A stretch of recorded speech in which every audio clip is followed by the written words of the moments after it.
শুনছেন ডিজিটাল দুষ্টুমি audio story.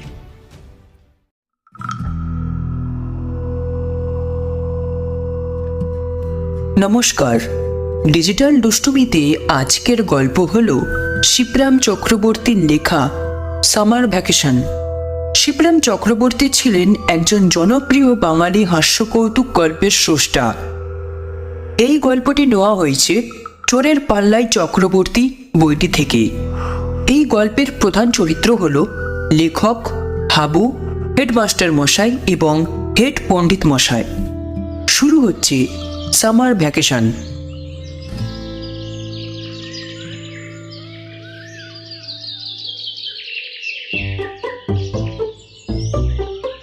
সেবার গ্রীষ্মকালটা যেন 1 মাস আগেই এসে পড়েছিল। দারুণ গরমে আম কাঁঠাল সব আগাম পেকে গেল, কিন্তু আমাদের সামার ভ্যাকেশন তখনও ঢের দেরি। বোর্ডিংয়ে আমাদের মন তো আর টেকে না। ছুটিটা একবার এসে পড়লে হয়, বাড়ি গিয়ে বাঁচি। আমরা 70-80 জন ছেলে সুদূরবর্তী পাড়াগার বিভিন্ন এলাকা থেকে জেলার স্কুলে পড়তে এসেছি। বাধ্য হয়ে বোর্ডিংয়ে থাকি। বাধ্য হয়ে থাকা ছাড়া কি বলবো আর। যা খাওয়া দাওয়ার ছিঁড়ি, বর্মি চালের ভাত, লাল রঙের এমন হৃষ্টপুষ্ট ভাত তোমাদের অনেকে হয়তো চোখেও দেখনি। তা খেয়ে মানুষ হয়তো পুষ্ট হতে পারে, কিন্তু হুষ্ট হওয়া অসম্ভব। তার সঙ্গে জলবৎ তরলং ডাল আর এই এক টুকরো একটুখানি মাছ। ঝোলের বর্ণনা নাইবা দিলাম। এই খেয়ে দেহ যদি বা টেকে, মন টেকে না। কোথায় বাড়ি যাব? সকালে উঠেই 1 বাটি মুড়ি আর 1 ঝুড়ি আম নিয়ে বসবো। দুপুরে আবার দুধ দিয়ে ভাত দিয়ে আমের রস দিয়ে আরেক প্রস্ত হবে। বিকেলে ঘন ক্ষীর আর আবার আম। আহা, ভাবতেও আরাম, জিভে জল এসে যায়। আমাদের মধ্যে হাবুই হচ্ছে মাতাব্বর। সে বলল, আয় হেডমাস্টারের কাছে গিয়ে ছুটির দরবার করি গে। হাবু মাতাব্বর, কেননা সে সবার সেরা স্পোর্টসম্যান। ফুটবল আর ক্রিকেটে সমান চৌখস। হাই জাম্প, লং জাম্প আর বল থ্রোয়িংয়ে তার জোড়া নেই। তার প্রতি মাস্টারদের যেন একটু পক্ষপাত ছিল। ফেল করলেও সে বরাবর প্রমোশন পেয়ে এসেছে। এখন ফার্স্ট ক্লাসে উঠে কিছুতেই আর টেস্টে অ্যালাউ হতে পারছে না। হাবু বলে, জানিস আমি পাশ করে বেরিয়ে গেলে তোদের কি গতি হবে? কে তোদের স্কুলের মুখ রাখবে? অন্য সব স্কুলের সঙ্গে কম্পিটিশন ম্যাচে তোরা কি আর জিততে পারবি কখনো? তাই আমাকে ফেল করে এমনি করে আটকে রাখছে। আমরা তার কথায় বিশ্বাস করতাম। দেখতাম কথায় কথায় সে মাস্টারদের দিয়ে ছুটি দরখাস্ত মঞ্জুর করিয়ে নিত। স্বয়ং সে ছুটির দরবার করবে জেনে আশ্বস্ত হৃদয়ে আমরা সবাই তার পিছু পিছু গেলাম। হেডমাস্টার মশাই সব শুনে চোখ কপালে তুলে বললেন, কি, এখনো কোয়ার্টারলি পরীক্ষা হয়নি, এখনই ছুটি? যাও যাও, পড়োগে সব মন দিয়ে। বড্ড গরম পড়েছে স্যার। গরম পড়বে না তো কি? শীতকালে শীত পড়বে, গ্রীষ্মকালে গরম পড়বে, বর্ষাকালে বর্ষা হবে, এ তো জানা কথা। তাই বলে কে কবে পড়াশোনা ছেড়ে দিয়েছে?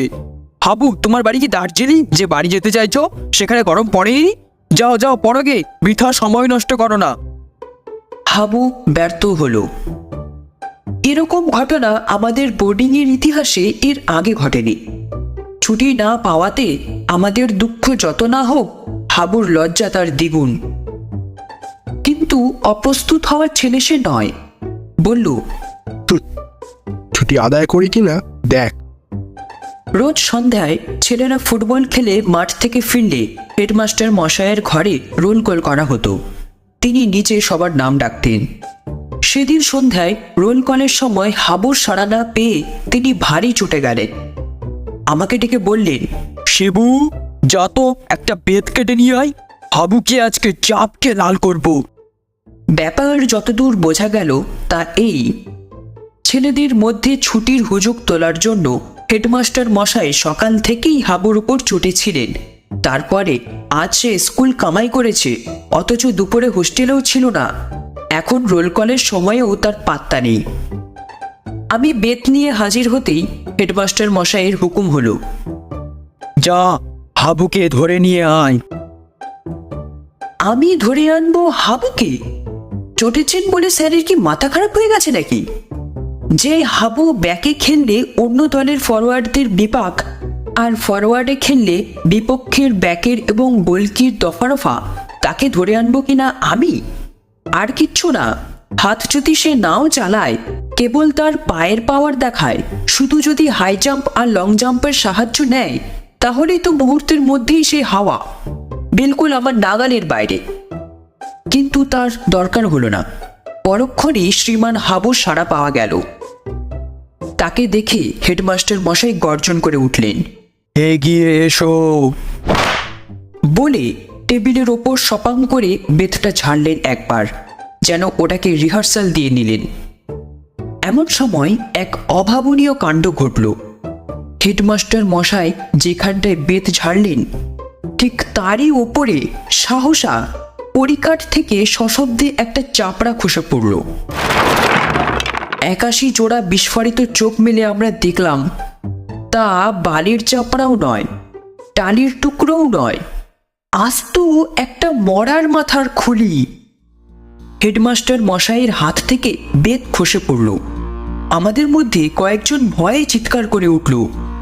তারপর সব নিস্তব্ধ, কারো যেন নিঃশ্বাস পর্যন্ত পড়ছে না। হেড পণ্ডিত মশাই সেখানে উপস্থিত ছিলেন। তিনি স্তব্ধতা ভাঙলেন প্রথম। আজ তিথিটা কি হে? তারপরে পাঁজি হাতড়ে বললেন, আজ তো ত্রয়োদশী, সর্বসিদ্ধি ত্রয়োদশী। কই কোনো তিথিদোস্ত নেই? তবে এমনটা কেন হলো? ও তবে হ্যাঁ, এখন বৃহস্পতিবারের বারবেলা বটে। দাও তো হে মাথার খুলিটা, ওটা আমার কাজে লাগবে। বলে কারো দেওয়ার অপেক্ষায় না থেকে নিজেই খুলিটা তুলে নিয়ে গম্ভীরভাবে তিনি বেরিয়ে গেলেন। হেড পণ্ডিত মশাই তান্ত্রিক মানুষ, কালী সাধনা করেন। আমাবস্যার গভীর রাতে শ্মশানে তার গতিবিধি আছে বলে কানাঘুষো ছিল। কে জানে ওই খুলিটা তিনি কোন কাজে লাগাবেন। ততক্ষণে হেডমাস্টার মশাই সামলে উঠেছেন। কম্পিত কণ্ঠের ভেতর থেকে তার আদেশবাণী শোনা গেল, যাও, সব পড়তে বসো, কি হইচই করো না, যাও সবাই নিজের নিজের ঘরে যাও। বলা বাহুল্য, আমরা হইচই করছিলাম না। তা করবার মতন জোর আমাদের কারো গলাতেই ছিল না তখন।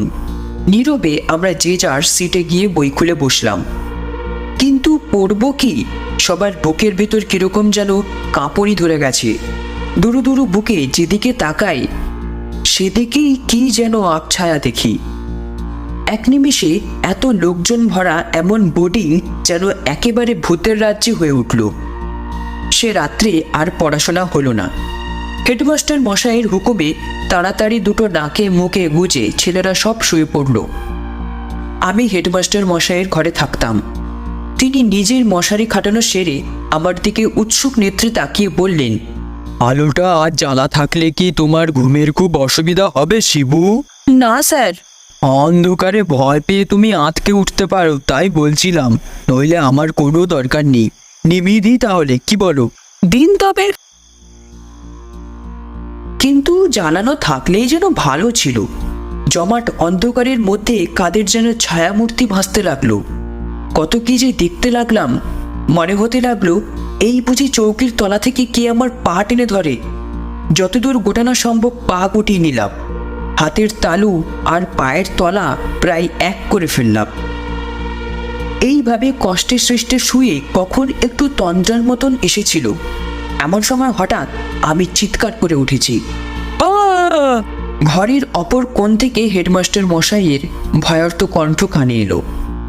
কি কি হলো শিবু? কার যেন হাত আমার কপালে ঠেকলো। হ্যাঁ? খানিকক্ষণ উভয়ের আত্মসংবরণ করতে গেল। অবশেষে বুঝতে পেরে বললাম, ও ও আমার নিজেরই হাত মাস্টার মশাই। তাই বলো, তবু ভালো। আমার বুকটা ধড়াস করে উঠেছিল। তুমি যেরকম করে চেঁচিয়ে উঠলে, কেবলই ভয়ের কথা ভাবছো বুঝি তখন থেকে? না স্যার। খানিক বাদে একটা বিকট আওয়াজ শোনা গেল। এ কি আমারই চিৎকার? একটু আগেকার আমার মাথায় নিজের হস্তক্ষেপের মতোই কানকে বিশ্বাস করা যায় না। হেডমাস্টার মশাই সাড়া পাওয়া গেল। স্যার, আমি চেঁচিয়েছি। না, তুমি না, আমি। ওটা আমার গলা। তিনি বললেন, ইস, এমন ভয় খেয়েছিলাম যে ওধারের ওই কাগজের গাদায় কেমন যেন শব্দ হলো। শিবু, শোনো তো ভালো করে, কাগজের গাদাটা কে যেন আটকাচ্ছে না। ভয়ে আমার গলা থেকে আওয়াজ বেরোলো না। বোধহয় ইঁদুর। কিচ্ছু ভেবো না, ঘুমাও, ঘুমিয়ে পড়ো। বললেন হেডমাস্টার মশাই। ঘুমিয়ে পড়ব কি? খানিক বাদে যা শুরু হলো তাকে ভৌতিক কাণ্ড ছাড়া কিছুই বলা যায় না। ভূতের নিত্যই বলতে হয়। বাইরের উঠোনময় কারা যেন দাপাদাপি করে ফিরছে। কে যেন রান্নাঘরের কোণের কাছে কান্না জুড়েছে। উচ্চাঙ্গের নাকি সুরে ছাইগাদায় বসে কে যেন গোগাচ্ছে। তারপর আবার ঠিক আমাদের ঘরের বাইরে চটপট করে হাততালির আওয়াজ। খানিক বাদে আমাদের জানলার খড়খড়িগুলো যখন খুলতে আর বন্ধ হতে লাগলো, হেডমাস্টার এক লাফে আমার বিছানায় এসে বসলেন। এতক্ষণ আমি মরার মতো পড়েছিলাম। স্যার আসতে সাহস হলো। কাঁপা গলায় তিনি বললেন, কি হবে রে শিবু? স্যারকে পেয়ে ততক্ষণে আমার সাহস অনেক বেড়েছে। এমনকি তখন আমার ভয় করতেই যেন ভালো লাগছিল। বললাম, ভয় কি স্যার? ভয়ের কিচ্ছু নেই। না না, ভয় কিসের? আমার আবার ভয় কি? তোমার জন্যই আমি ভাবছি। না না স্যার, আপনি এখানে বসে থাকুন, তাহলেই আমার ভয় করবে না। সেই ভালো শিবু, রাত তো আর বেশি নেই, দুজনে বসে বসেই কাটিয়ে দিই। হেডমাস্টার মশাই কতক্ষণ বসেছিলেন জানি না, কিন্তু আমি ঘুমিয়ে পড়েছিলাম বেশ। সকালে উঠে দেখি সারা উঠোনময় মরার হাড়গোড় ছড়ানো। কিন্তু সকালবেলায় হেডমাস্টার মশাইকে দেখে রাত্রের লোকটিকে যেন আর চেনাই যায় না। তিনি ভয়ানক হাঁকডাক জুড়ে দিয়েছেন। এইসব হচ্ছে দুষ্টু লোকের কাজ। ভূত আবার আছে নাকি? ভূত আমি মানি নে। এক্ষুনি আমি পুলিশে খবর দেবো। পুলিশের কাছে বাবা চালাকি নয়, ধরা পড়ে যাবে সব। হাত কড়া দিয়ে ধরে নিয়ে যাবে ভূতেদের। বেজায় খাপ্পা হয়ে হেডমাস্টার মশাই তীর বেগে বোধ করি থানায় খবর দিতেই বেরিয়ে গেলেন। যাওয়ার সময় আমাকে ডেকে বললেন, ঘরের কোণে যত সব পুরনো কাগজপত্রের জঞ্জাল জড়ো হয়ে আছে, সব করে সব কাগজওয়ালাদের কাছে বিক্রি করে দাও, নইলে ইঁদুরের দৌড়াতে রাত্রে তো চোখ বুঝবার জো নেই। কাগজের গাদা নাড়তে গিয়ে দেখি কি সর্বনাশ! তার তলায় যত রাজ্যের হাড়গোড় আর মরার মাথার খুলি, এসব কে জড়ো করলো এখানে? আমি ভয়ে বিস্ময়ে ভ্যাবাচাকা। এমন সময়ে দৌড়াতে দৌড়াতে হাবু এসে হাজির। খবরদার, কাগজের গাদায় হাত দিবি না বলছি। ও বাবা, এর মধ্যে আবিষ্কার করা হয়ে গেছে। যাক, কাউকে বলিসনি, বললে তোকে আর আস্ত রাখবো না। এসব কি ব্যাপার হবুদা? কাগজের গাদা আবার আগের মতো ঠিকঠাক করে রেখে আমার হাত ধরে হাবু বলল, আয়, তোকে বলছি সব। তার সমস্ত কীর্তি কাহিনী ব্যক্ত করে রুমালে বাঁধা একটা জিনিস আমার হাতে দিয়ে সে বলল, এখন একটা কথা শোন, এটা যেন দেখিস নে। হেডমাস্টার মশাই রাত্রে শুয়ে পড়লে আস্তে আস্তে তার মশারির চালে এটা রেখে দিবি। রুমালটা খুলে নিবি অবশ্যই। পারবি তো? যদি পারিস তো কাল থেকে আমাদের ভ্যাকেশন একবারে অব্যর্থ। অত্যন্ত উৎসাহিত হয়ে আমি বললাম, খুব পারবো। সেদিন ভোর রাতের দিকে হেডমাস্টার মশাই দারুণ এক চিৎকার ছাড়লেন। শিবু, আলু জ্বালা শিগগির। তার বিকট আর্তনাদে শুধু আমার কেন, বোর্ডিং শুদ্ধ সবার ঘুম ভেঙে গেল। উত্তেজিত কণ্ঠে তিনি আমায় ডাকছিলেন। কি হয়েছে স্যার? বলছি, আলু জ্বালা আগে। আমার মশারির মধ্যে কে জানো? বলতে গিয়ে বুঝি তার কথা আটকে গেল। সে কি স্যার? কার সঙ্গে যেন আমার মাথা ঠুকে গেল। মাথা ঠুকাঠুকি হয়ে গেল কার সঙ্গে? মনের ভ্রম নয় তো স্যার? কালকে আমার মতন নিজের মাথার সঙ্গেই নিজের মাথার। না, মাথা ফেটে যাওয়ার জোগাড়, আর তুই বলছিস মনের ভ্রম। আলু জ্বালা শিগগির। ইস, কপালটা ফুলে উঠেছে একেবারে। আলো জ্বালালাম। ততক্ষণে ঘরের বাইরে বোর্ডিংয়ের ছেলেরা আর মাস্টাররা সবাই জড়ো হয়েছে। হেড পণ্ডিত মশাই পর্যন্ত খড়ম খটখট করে উপস্থিত। লণ্ঠন ধরে দেখা গেল মশারির চালে আস্ত একটা মরার মাথা। হেড পণ্ডিত মশাই বললেন, ও মা, এ যে একেবারে টাটকা দেখছি, মাই দাড়ি সমেত। কারো মুখ দিয়ে একটা কথা বেরোলো না। তিনি মাথাটা নেড়ে আবার বললেন, তা তো হবেই। কাল চতুর্দশী ছিল যে, ভূত চতুর্দশী। আজ আবার অমাবস্যা আছে। চতুর্দশীতেই যদি এই মাথা টোকাটুকি কাণ্ড, আমাবস্যায় না জানিয়ে আবার কি দশা হয়, ভাবতেই সবার হৃৎকম্প শুরু হলো। হেড পণ্ডিত মশাই বললেন, একে শনিবার, তাই অমাবস্যা। আজ একটা গুরুতর কিছু হওয়ার কথা বটে। ছোট ছেলেদের মধ্যে ভয়ে অনেকে কেঁদে ফেলল। দু একজনের মূর্ছার উপক্রম হলো। হাবু অতিমাত্রায় মুখ কাঁচুমাচু করে বলল, স্যার, আমাদেরও ছুটি দিয়ে দিন স্যার, আমরা বাড়ি চলে যাই। ঘরের ছেলে ঘরে যায়, নইলে এখানে থাকলে আর কেউ বাঁচবো না। হেডমাস্টার মশাই বললেন, হ্যাঁ, তোমাদের ছুটি। আজ সকালে তোমরা যে যার বাড়ি চলে যাও। আমি 11:30টার ট্রেন ধরবো। চতুর্দশীতে মাথা ঠুকে ছেড়ে দিয়েছে, অমাবস্যায় যদি কার মোটকে দেয়, কাজ নেই বাবা।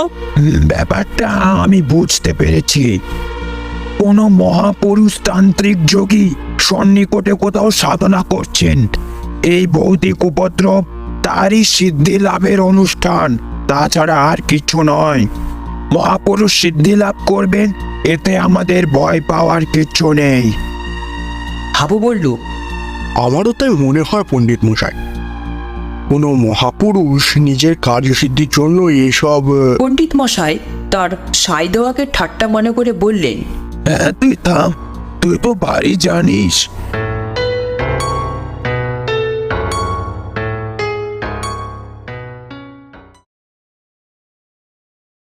এতক্ষণ শুনছিলেন ডিজিটাল দুষ্টুমি অডিও স্টোরি। গল্পটি ভালো লাগলে একটি লাইক দেবেন এবং আমাদের চ্যানেলে নতুন হয়ে থাকলে চ্যানেলটিকে সাবস্ক্রাইব করে পাশে থাকা বেল আইকনে ক্লিক করতে অবশ্যই ভুলবেন না। আপনার সহযোগিতার জন্য ধন্যবাদ।